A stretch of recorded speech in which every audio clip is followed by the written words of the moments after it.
There you go, Jason. Thank you.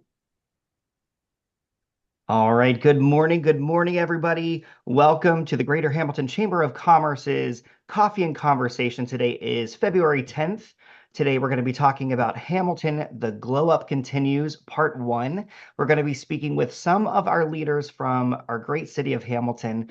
Today, we have Sergeant Scott Arbino, we have Adam Helms, and we have Liz Hayden. Um, Basically, what Coffee and Conversation is, it's a chance for us to meet with our business community. We can discuss topics of trends in a specific industry, life hacks, things that you may not consider. We also talk about just insights that maybe some people might not even know and provide a little bit of clarity on your business community. So we're going to have Tiffany get us started with introductions. Good morning, everybody. I'm Tiffany Grab, Director of Marketing at the Greater Hamilton Chamber. Jason, do you want to go ahead and introduce yourself? Sure. Hey, everyone. I'm Jason Michael Miller, Director of Membership and Engagement for the Greater Hamilton Chamber. Awesome. So if you'll just let us know your name and what company you're representing today, and we'll start with Ben. Hello and good morning to everyone. My name is Ben Cornice and I'm with First Financial Bank. Awesome. Is it Yaya Doso? Yeah. Hi, my name is Yaya Doso and I represent Storm Seal Coating, LLC. Thanks for being here today. JM Reed? Hi, I'm Joey Reed. I'm a new member and I am with my own travel company called Sapphire Society Travels. Thank you. Monica Grosser?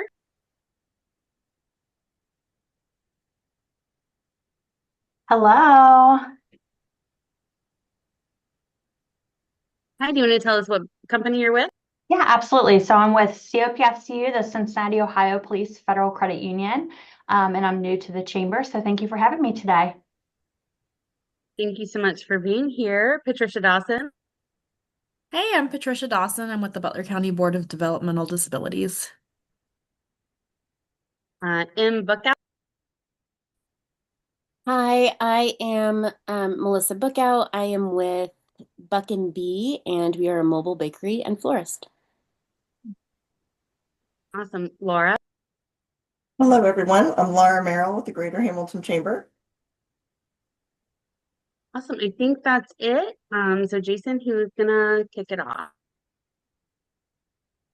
Perfect. Thank you, Tiffany. Everyone, good morning. Welcome. Thank you for being here. First, we're gonna kick things off with Scott. So, Scott, first question I'm going to ask is, what is your name? What is your role? And what do you do? Good morning, everybody. My name is Scott Arbino. I'm a sergeant with the City of Hamilton Police Department. I am the supervisor for the neighborhood policing vice section. I've been on the police department for about 20 years now. As of this year, I spent about half my career in the neighborhood policing section, vice section, operating patrolman capacity, undercover detective capacity, and now as a supervisor. Our role here, day-to-day basis, is our primary focus is narcotics, along with handling issues at local bars, also at vape stores. That's basically those are the three biggest things that we handle. On top of that, we regularly attend 17 strong meetings in order to connect with the community. Nice. So, Sergeant Scott Arbino, tell me a little bit about how does your work support both residents and businesses? I know we spoke a little bit. You kind of sent some things talking about addressing problem properties. Can you talk a little more on that? Sure. So we typically handle complaints on properties that come in through the 311 app, also through our tip line, and also subjects that they get arrested and they want to provide information. That's kind of how we handle where most of our complaints come from. Also, officers being proactive in their respective beats. When they notice an uptick in certain criminal activity, they'll hone in on that and also provide us that information. Nice. Thank you so much. Mhm. And you spoke a little bit about 311. So the app anyone can download. It's free to download. How would someone utilize that? So what are services that they can use that for? Again, just reporting any kind of criminal activity. The 311 app that provides a wide variety of issues in the neighborhood. I mean, even when I was on patrol, even now, for example, like if I saw shoes that were hanging on a telephone wire, I would get on my phone and put it in the app, where the location, things like that. Pretty simple to use. And then, I mean, shoot, the next day it was down. It's those are the kind of things that, um, you know, a clean environment really helps out with creating the image of a safer community. Typically what we would do is we would get a complaint through the 311 app. We would follow up with it. If the callback was needed, we can call them back. We can respond through the 311 app that, that problem party is being under investigation or, things of that nature that I can relay to the complainant. Um, at that point, we would investigate those complaints and hopefully have a successful result coming from it. Yeah. I know I've used 311 one time. It was like a branch was hiding one of the stop signs. I entered the information, the cross streets, and I mean, it was taken care of pretty quickly. So that 311 is an amazing app that I think a lot of the residents, should be making use of to kind of keep eyes on the community and help everyone out. So that's awesome. Mhm. Yep. So the Hamilton Police Department shows how community focused they are with events like Touch of Trucks, open houses, barbecuing for a better Hamilton. So what is the benefit of being so connected to your community, would you say? I think that, you know, when we hold these events or we attend events that's put on by, several different organizations, it gives us the opportunity to talk to the residents and businesses more or less on a personal level. Typically, it's if you see a policeman or you see somebody talking to a policeman, there's negative thoughts that run through the mind, like somebody's in trouble or they're reporting a crime or things like that. When we have these events, it's more of a casual conversation rather than, somebody's getting pulled over or somebody's getting a ticket, something like that. So it really helps out, um, you know, creating that environment where it's people feel more comfortable with interacting with Hamilton police in general. Absolutely. I think it definitely does develop a beautiful, positive relationship. And I have to say, since moving to Hamilton, the HPD has extremely impressed me with everything that you guys are doing, the new initiatives, and just you can see your focus on developing deep-rooted relationships, and bettering yourself. I hope all the other police departments take note because you guys are setting the bar. Yeah, I mean, the residents and businesses are definitely they're the voice, and without that communication and that relationship, it does make it difficult for them to residents businesses to provide information for us that if we're looking for it. And it's really panned out over the years for sure. Yeah, well, we appreciate you. And we're gonna have some more questions for you a little bit later. Okay. Tiffany, do you want to take it away and ask Adam questions? I would love to. Uh, um, okay, Adam. So first, maybe tell us about your role and what your day-to-day looks like. Yeah, I'm Adam Helms. I'm the director of the Resident Services Department. We have three primary functions, but we kind of do a little bit of everything. We do a lot of cross collaborations. Some people may have heard of the Quick Strike Team. We kind of supplement a lot of other departments, and we kind of do our own thing. But our three primary tracks here in the Resident Service Department are we manage trash and recycling collection. So that includes the Rumpke contract, and plus the city has its own garbage trucks where we do collection. It includes property maintenance code enforcement. which we can dive into here. But what do properties look like? Peeling paint, tall grass, trash on the properties, those types of things.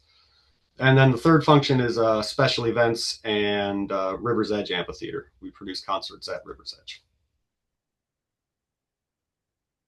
Awesome. And how does your work connect with 17 Strong and neighborhood revitalization efforts?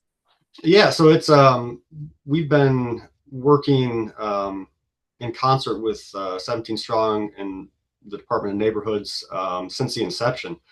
Code enforcement came over to the Resident Services Department in 2019, 2020.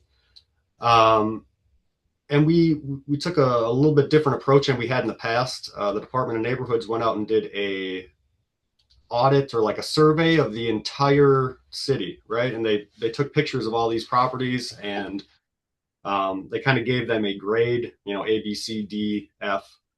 So we took that data, the visual data, and then we combined it with like police provided data on number of calls to a property.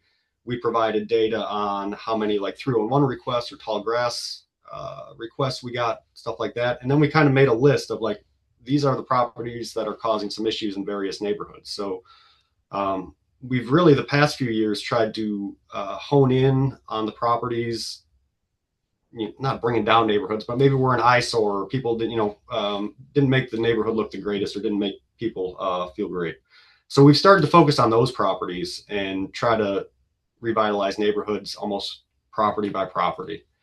And the other thing that I think we've done a little bit different, which I think is great, is we've tried to property maintenance code enforcement is tough, right? Because you're telling people, hey, you're holding them to a standard. Your property needs to look like this, or you should do this. But every individual has different circumstances, whether it's, life events, income, all kinds of different things. So what I think we try to do is take an approach of if there's an issue, boil it down to everybody's individual circumstance and try to work with them to get the outcome that we all want.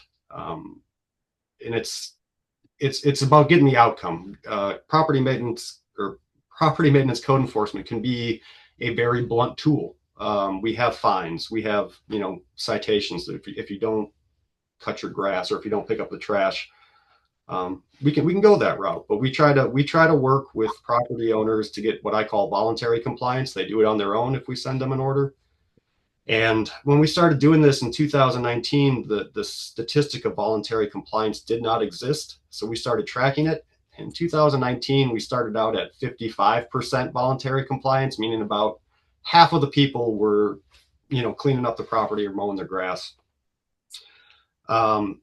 2025, just this past year, we made it up to 80% voluntary compliance across the city. So, I mean, it's a 25% increase in short period of 5 years. So, I mean, I'm starting to see it a little bit in the neighborhoods. I moved here in 2010, and I think the neighborhoods are looking a lot different than they did in 2010. We still have some work to do, but this is how we're doing it. We're trying to go almost block by block, and figure out how we can improve neighborhoods.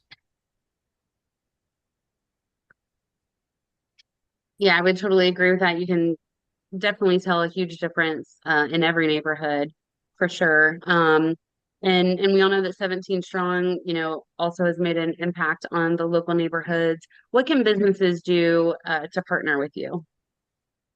I think like Sergeant Arbino said, one of the best things that businesses can do, or residents, is be our eyes and ears. We have 4 inspectors, 4 property maintenance code officers or inspectors that are responsible for covering the entire city, right? There's 17 neighborhoods. We got 4 inspectors.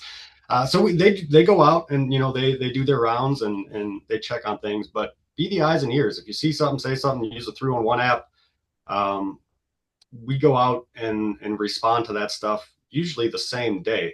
I think just kind of an FYI for businesses or residents, if a property has tall grass or trash on the property, let's use tall grass. Our threshold for tall grass being a violation is 7 inches, right? So once the grass gets to 7 inches, we need to send the property owner a notice saying, hey, you need to cut your grass, and they have a week to cut it.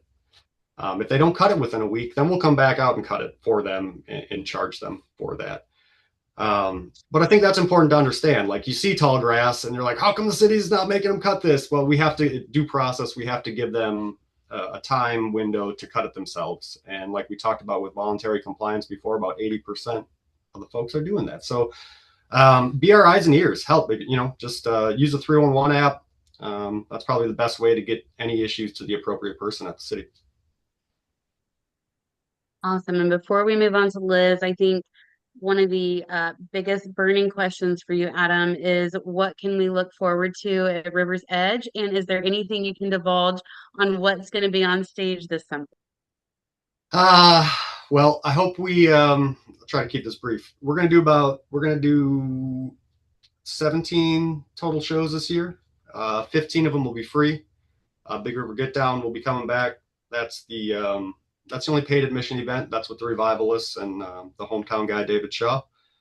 We've got a great lineup. I think it's the best lineup that we've ever put together for Big River Get Down. The format's going to be the same. If anybody's not familiar with Big River Get Down, we spread the festival across the downtown area.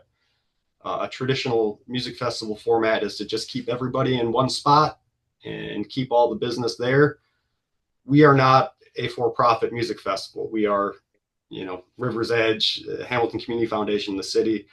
We are here to bring tourism to the city. So we took Big River Get Down and put stages at different bars and businesses in the downtown within walking distance. And that helped get the folks out of the amphitheater to explore Hamilton, to see the shops, do some shopping. And the feedback that we got from the folks last year was fantastic. People loved it. They didn't have to roast in the sun all day. They could go in the AC, go explore Hamilton. It was great. So we'll have that. First show of the year is May 21st. You'll know some of the usuals. We're changing it up. We're not bringing everybody back, but that's about all I can give you right now. Hope to have the lineup out in end of the month, early March. Awesome. Thank you. And speaking of glow ups, River's Edge just got a glow up as well. That, I think you premiered it. What was it was it this summer? Yeah, last summer was the first year at River's Edge. The city and the state of Ohio. We got a large grant from the state of Ohio. I never thought that would happen when we started this thing, but yeah, we built a brand new roof, upgraded the production, the video screens. I mean, the businesses, the local businesses chipped in money to help us buy those big video screens that we can use for different events around the city. So if I have anything to say, River's Edge is great. The roof is great. But what blows me away most about River's Edge is just the support from the community and the businesses. These are free shows. The only way this happens is these are all Hamilton businesses too. They just donate money to put on shows for the community. They get some advertising or they get their logo up on the board. But the fact, I was 25 years old when I started that, and the fact that businesses were like, yeah, here you go, 25-year-old Adam, we trust you with this money, go book some bands. It's just snowballed. The support, Hamilton is something special, and the business community, everything is just, that's what blows my mind.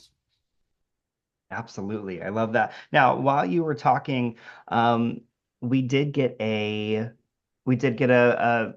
question. They said, what is the process for determining if someone is lacking the means to take care of the property issues that might be flagged? So for instance, if someone is elderly and or does not have the equipment, physical capability, or financial means to hire someone to mow their lawn, are they still fined, or are there resources in place for this? That is a great question. There are some resources in place. Primarily not so much for the mowing of the grass part, but the exterior repairs of buildings. So if the siding is falling off, or if your gutters are falling off, or if your roof is in disrepair, chipping paint. We partner with Self, a local organization, and that's income based. So they provide funds to low to moderate income families to make these repairs, and we help get them there. There's not an endless supply of money, but last year I think we were able to turn about $40,000 of self funds into about $250,000 of investment. just, fixing up properties, doing interior rehabs, putting roofs on. So yeah, there's not the city. We have a little bit of pot. It's like kind of a matching grant. The city kicks in some money, and that allows self to expand their income limits on these projects. And so it's not a huge budget, but yeah, like I said, we spent about 30, 50 grand and turned into $250,000 of investment. The grass, I mean, what I would advise is find a contract. If you get a grass order, find a grass contractor to cut it. Because if the city comes and cuts it, the citation amount is $250, which I guarantee you can find a contractor to come and cut your grass cheaper than $250. I think that's also why you started to see the 80% voluntary compliance rate. When we started code enforcement, the city was fining people $25 for having tall grass, which is like, yeah, I'll just let my grass grow and have the city come cut it for $25. So yeah, not so much support on the grass, but there are a ton of local contractors that can do that. And in the cases of like these exterior repairs or elderly folks, there is a time frame, right? You have a time window to get this stuff done. Different violations, different time windows. It's anywhere from 7 days to 30 days. But if we can tell somebody, we have interactions with the people. It's not just a letter and say, do this or else. It's trying to understand where they're at in life. And if they're making progress or they show us some receipts, hey, I got somebody to come and work on the siding. Next month, I got somebody to come and work on the paint. Like if they are demonstrating that they're trying to make progress, we will work with them and extend the timelines. Like I said, government, we only use the blunt tool of citations and stuff is if really people aren't trying or aren't, even trying to call us back or anything like that. If we can't make communication, that's kind of that's the only avenue we have left. Thank you, Adam. And this person said that's really great. I love that. Sometimes it's hard to be human with the smiley emoji. I think that was Melissa from Buck and Bee. I think that was a great question. And anytime that you need resources, there's information and resources on the city's website and also on the chamber's website. You can give either of us a call. We can connect you with the city. This is an awesome conversation so that people know exactly what's going on. Adam, thank you so much. So up next, we have Liz. Liz, would you please introduce yourself? Tell us a little bit about your department, neighborhood services, and a little bit about what you do. Yeah, so my name's Liz Hayden. I've worked for the city for, I think, almost 14 years now, and I've kind of worked in a couple different places. But for the past 2 years, my role has been in a group called Neighborhood Services. So that includes the Department of Neighborhoods, which is what we've been talking about, what the group that works with 17 Strong, and the Health Department, the Planning Department, and Resident Services. And I think that the name kind of says it all. I mean, that group of folks does a really wide variety of stuff. But the name of it meant to kind of say what our priority is, which is I think that, that we want everybody deserves to live in a safe and clean neighborhood, and that we're partnering with residents in a wide variety of ways to work together to make that happen. I love that. And 17 Strong, you guys do so much. I don't know how you have the power to do that, but it is inspiring. If someone wanted to get involved with 17 Strong, what's the best way to do that? So yeah, 17 Strong really is amazing. And I want to really give a shout out. That is a huge, the city council really is a driving force behind 17 Strong, and especially giving them a budget to do things like give grants to citizens who have ideas of something cool to do in their neighborhood. So I want to give them a shout out. And then of course, 17 Strong is resident led. So there are 16 residents who run that board, and they really give a lot of time and energy to move the vision of 17 Strong forward, which is, I'm going to butcher the mission, but it's about building community in the individual neighborhoods, but also bringing the neighborhoods together. And so because it's citizen led, there's really a million ways you could get involved. I would really encourage anyone who's interested to go to the website, 17 Strong website, and maybe submit a form saying you're interested in getting involved, or at least following 17 Strong on social media and signing up for our newsletter because, we've got cleanups, if you want, if that's something that speaks to you, a neighborhood cleanup, or, if you want to come to a social mixer, just meeting people from like-minded people who love Hamilton, or, if you're ready to kind of jump in and join a committee, we've got different committees that do different things that plan the events that review and approve the micro grants, for example. So there's a million ways to get involved.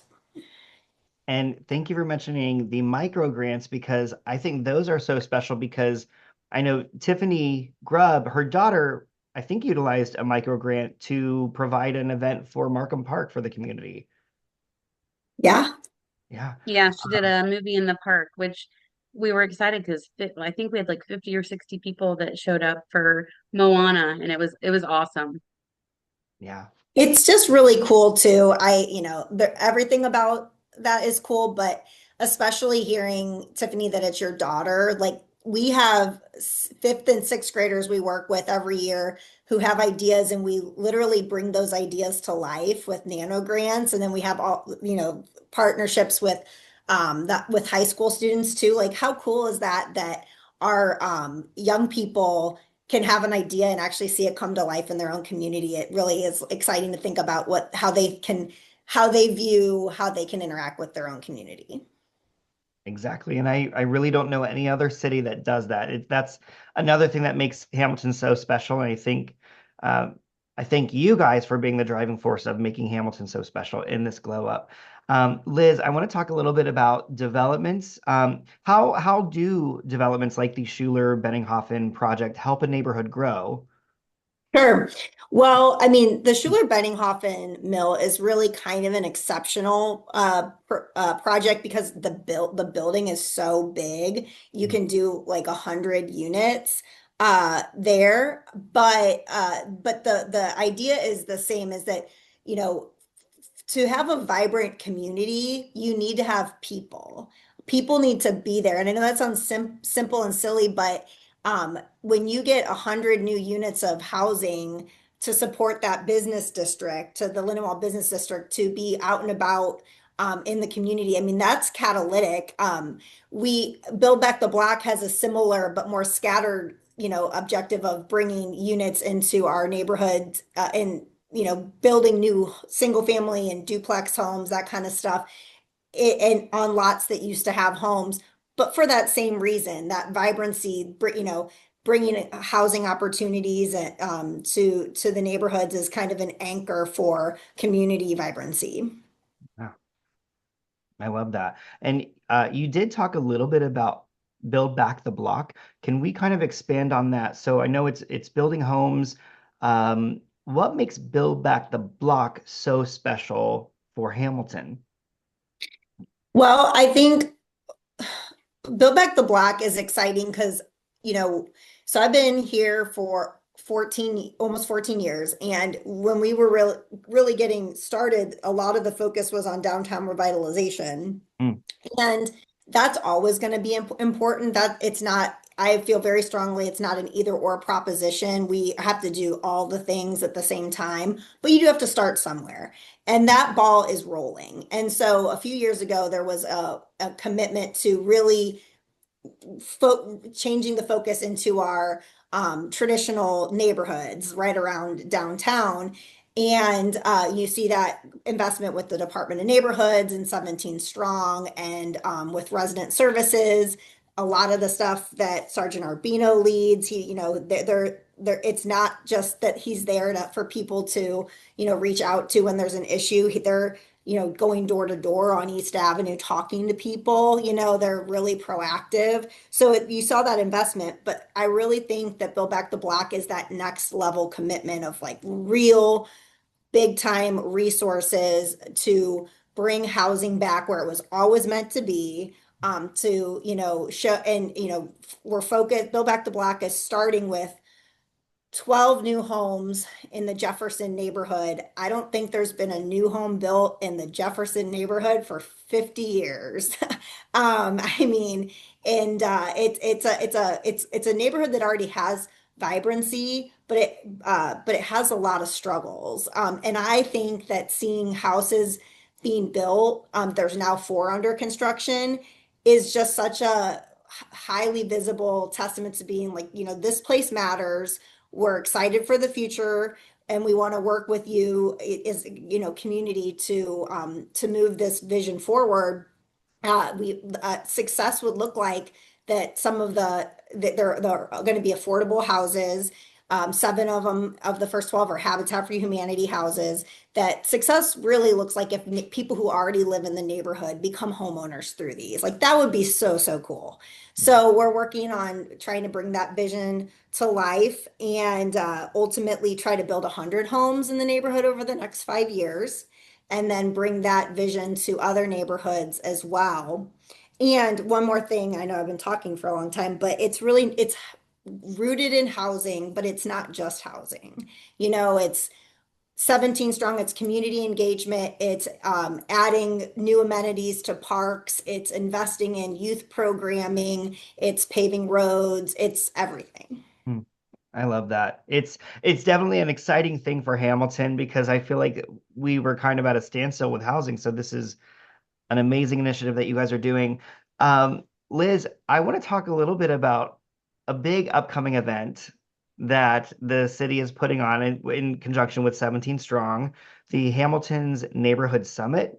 I've had the pleasure, I think, is this the 4th year? Yeah, I think so. Yeah, I think I've attended 2 of the 3 so far. Can you Yeah. tell everyone what is the Hamilton Neighborhood Summit and why is it so important to be there? Well, I think it's definitely the biggest event of the year that 17 Strong puts on, and is really the biggest opportunity for everyone across the community to come together. Hmm. It's a conference style, so there's, opportunities for people to not only come together but learn from other residents and stakeholders in the community on maybe how to run a successful meeting, or learn about what we're doing, or learn about Build Back the Block and be able to ask questions, that kind of stuff. Learn about people who are doing micro grants, and because we would love to see more new people apply for those. So it's just a really great opportunity to get together and learn and grow. Ah, I love that. And I cannot wait to attend. I think tickets are $12 to attend. Yeah. Yeah. Yep. And Uh, includes lunch, breakfast and lunch. And for anybody that has small children like me, there is childcare, which I Ooh, know good to know. makes a Okay. difference. So Yeah. So everyone make sure that you get your tickets for the Hamilton Neighborhood Summit. I promise you will leave feeling so inspired and refreshed, and bumping elbows with just amazing individuals in the community. Liz, while you were sharing that, Patricia Dawson had to hop off. She said had to hop off on another meeting. This has been great. This is for Sergeant Arbino, Liz, and Adam. She said this has been great. It's very exciting to see all the amazing ways Hamilton is building up such a strong, beautiful community with a hand clapping emoji. Love that, Patricia. Also, Mr. Dalso said he's looking for helpful information or resources that will enable him to support and contribute to the local community. We got you covered. We will be sending a recap to everybody today. And Sergeant Arbino and Liz and Adam, would you mind if I include your emails, or is there someone's email I should it's include in the? great. Yeah. All right. Absolutely. So that's a great way to just continue this relationship. He said any guidance would be greatly appreciated. He just created his business, Storm Seal Coating, and we cannot wait to see what's next in the next chapter for that.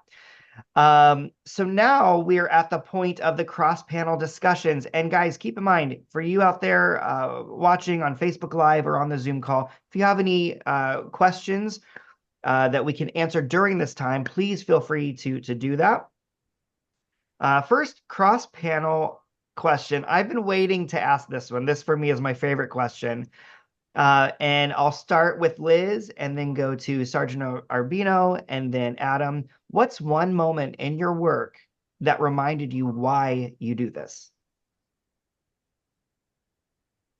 Or if you don't want to go first, let me know. Well, I mean, I mean, really, right now is got me happy about this work because Adam, Sergeant Arbino, and I work together all the time. And something I feel like isn't really like that we maybe haven't said as clearly as I'd like is that we're a team. You know, we are collaborating all the time, working together to do this neighborhood work. And because it kind of sounded like I got to talk about all the fun stuff with like grants, but we're all like, you know, like they know, like we do it, we figure out what each specific instance needs, you know, and what tool to address it. And we are constantly working together, and it's fun to be on a panel together talking about that stuff. Absolutely. Adam. So for me, in terms of the, you know, we do different things. So it's it's for in the neighborhood, the property maintenance code enforcement thing. It's seeing a property that was graded, you know, like an F, and the window, the shutters were falling off, and then to see that, you know, a year later or sometime later be flipped to an A, see it completely renovated. That tells me we're doing we all got into this role or business to make a change, right? We all want to make some sort of positive change in the world. I think that's why we're all here. So seeing our work come to fruition and see it, you know, a house get rebuilt or renovated is huge. I love seeing that. The other thing that for me personally is like you have these moments at River's Edge when it's a lot of work, and you just look out there after the show's going, and like the whole amphitheater's full. Markham Park is packed. There's people at the businesses. I can see people sitting up on Markham apartment deck, and you just sit there and then every once in a while, like you just hear like this crowd roar. Like I won't even be like around the stage. I'll be walking around, and you just hear this big roar. Like that's what I live for as the River's Edge thing, is just making sure people are having a good time and putting smiles on people's face. That's what does it for me. I love that. And as you were talking about passion, I just feel like you three and all of the departments that you work with, it definitely is not about words, but it's about heart and doing, because you all are doers and you have done such an amazing job. Sergeant Arbino, what's one moment in your work that reminds you of why you do this? Honestly, I mean, just having this discussion, to be honest with you, as Adam and Liz were talking, I was comparing 2006 when I started to 2026, and how much this community has grown. You know, I started out as a patrolman here in 2006, and you know, I have a natural habit of just relying on myself. You know, that's going to any calls or things like that. I have that natural habit. And over the years, especially given the opportunity to come back to the neighborhood policing section, I was able to start making connections with Liz and Adam. And, you know, through some hard lessons learned about I can't do this by myself, those two have been phenomenal with, you know, quick strike team cleaning things up. Liz, I just, I'm going to go, I might get long-winded, so you may have to tell me to stop, but you know, those two care. They really care about this place a lot. I remember as a patrolman, we set up a meeting. It was basically a walk through the Lindenwald neighborhood, and it was a group of residents that took the time, and we walked the streets of Lindenwald, and we pointed out, you know, like this light, you know, this street light isn't working, and this tree, it's kind of overgrown. And I mean, you know, for me to see Liz come out, basically boots on the ground, really showed how much that, you know, she cares about the revitalization of the neighborhood. You know, and Liz has done a couple ride-alongs with me, you know, just to see what I see. I mean, you know, she doesn't have to do that, but she's, you know, invested in this community, and I think it's amazing, and it's really good to know like I can, you know, rely on her when there's something that I can't really I end up working on all angles here. If there's a problem property where, I can't, there's just not enough there for me to, enforce somebody criminally, then, if they're not taking care of their property, well, then, we can put that out there. Adam, the concerts. I get the opportunity to work details of concerts.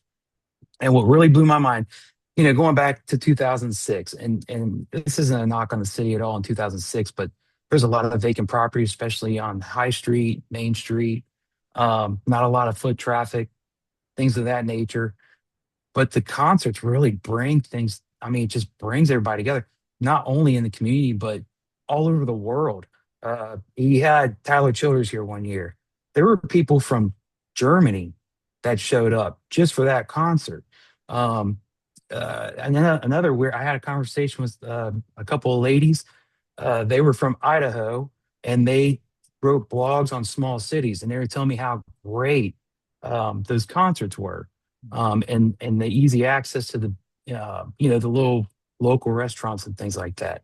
So just through my eyes, seeing how much it's improved, and I feel like I think it was 2014 when it just took off. I mean, like 2 years, it was like double, tripled store businesses, the foot traffic, things like that. So, again, like it's just one of those where man, it just blew up compared to 2006. Yeah.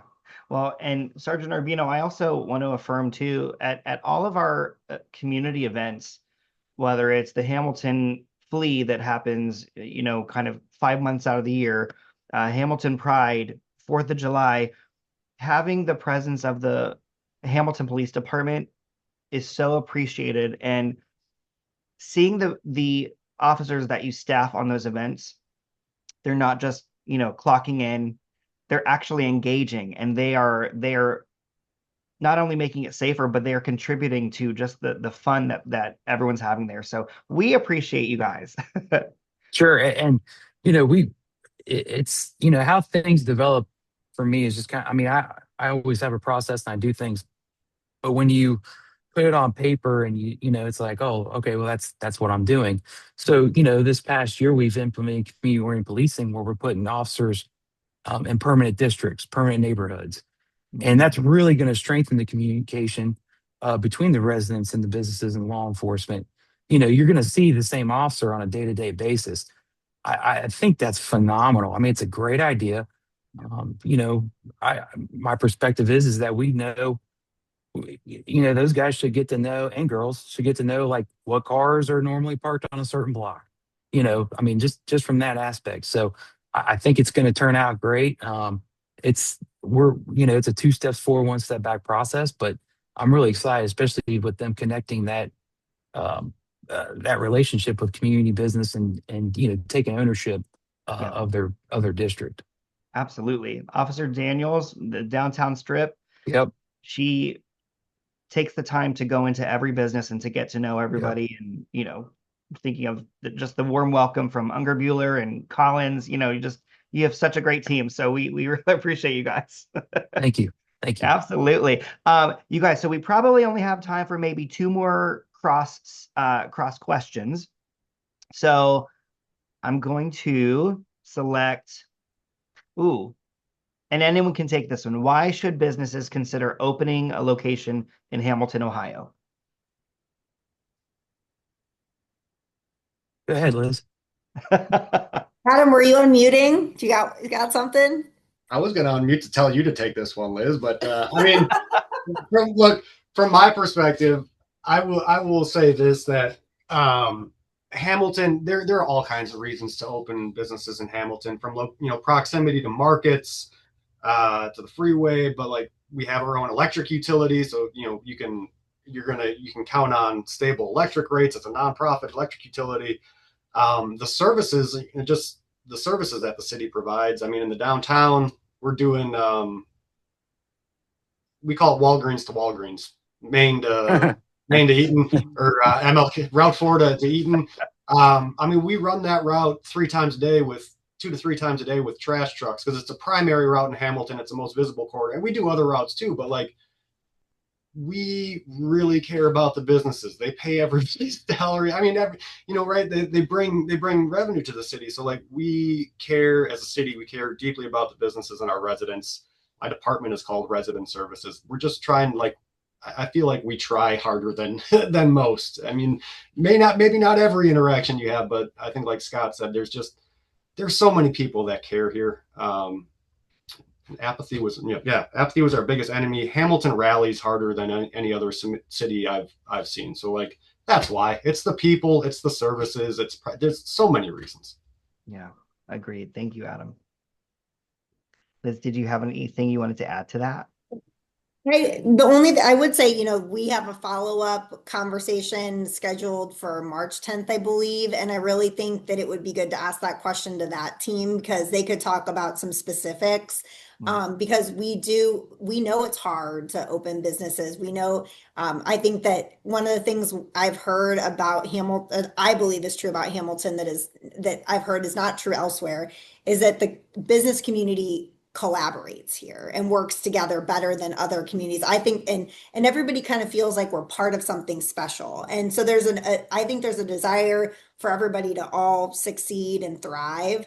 But we know it's hard. And so on the 10th, you can ask, there's the Economic Development Department actually has grants and does events just like the chamber does to help businesses thrive. So they could maybe talk a little bit more in specific about what that looks like, this in 2026.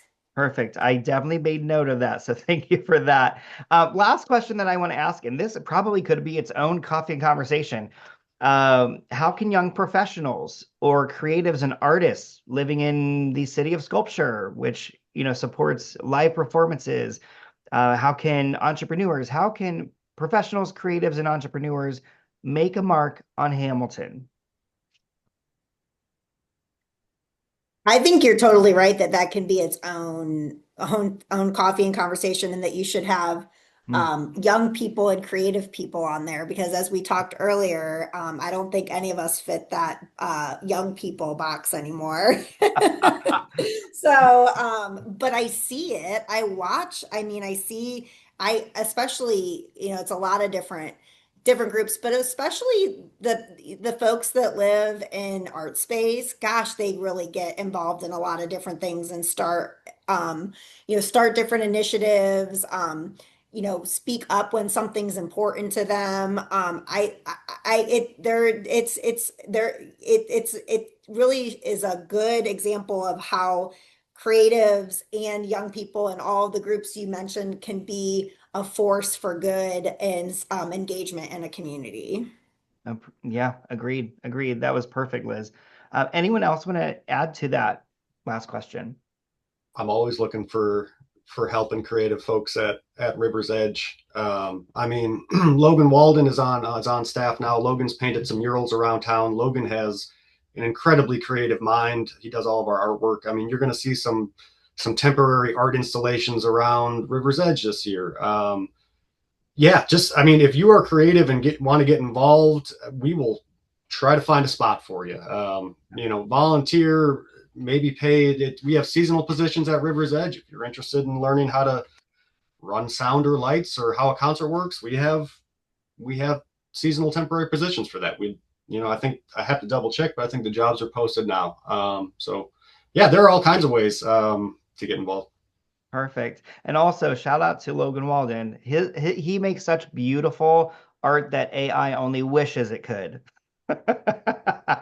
All right, y'all. So we're going to wrap it up. I just want to thank you all for joining today. I want to thank our panelists, Liz Hayden, Sergeant Scott Arbino, Adam Helms, for giving us a glimpse behind Hamilton's continued glow up. Again, thank you all for attending. I'm going to be sending a recap of what we talked about. This video will also live on our YouTube and Facebook page as well, so you can go back and reference anything. Just a few things before we part. Remember to check out our newsletter. The e-newsletter is called The Source. If you are not on that, you can contact Tiffany at hamilton-ohio.com to get on that newsletter. Check out our chamber calendar under the events tab, hamilton-ohio.com. And there's also a downtown Hamilton website. Liz, can you remind me the website? I know Cassandra Maslin runs that. You're muted, Liz. Well, Laura, it probably doesn't matter because I'm going to say I don't know what it is. So Okay. I'll put it in the recap, and we can put it in the caption on the video. I think it's downtownhamiltonohio.com. But yeah, you can check out probably. both for calendars.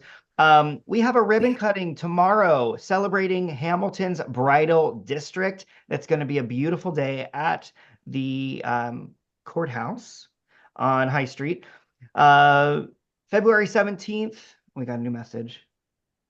Oh, thank you, Dustin Bowman from Serve City. He just dropped the website. It's downtownhamiltonohio.com. Yes, thank you, sir. We have on February 17th, we have a networking leads, which is free to attend. It's going to be at Panera Bread Bridgewater at noon. February 19th, we have a red carpet luncheon talking about the state of the schools. I think that's going to be really, really necessary to attend and get to know what's being talked about on that date, February 19th. February 21st through the 22nd will be My Furry Valentine. My Furry Valentine is an adoption event at Spooky Nook. Tickets and volunteer opportunities are still available. Please contact the chamber. We'd love to connect you. It is a fun time if you love cats and dogs and all types of pets. On February 24th, we have a coffee and conversation we've just confirmed will be Andrea Blevins, Superintendent of Hamilton City Schools. You do not want to miss that conversation. On February 25th, we're doing the soft relaunch of Southern Ohio Young Professionals at Third Eye Brewing in Hamilton, Ohio. Make sure that you join us. And then March 7th, 8 to 5, Hamilton's Neighborhood Summit. I think tickets are floating around $12 a ticket. If you have an event that you'd like to partner with the chamber or the city, or you'd like to present or hold a panel discussion with our business community, please let us know. Once again, thank you all. We appreciate you. Have a wonderful day. Bye, everybody. Thank you. Thanks.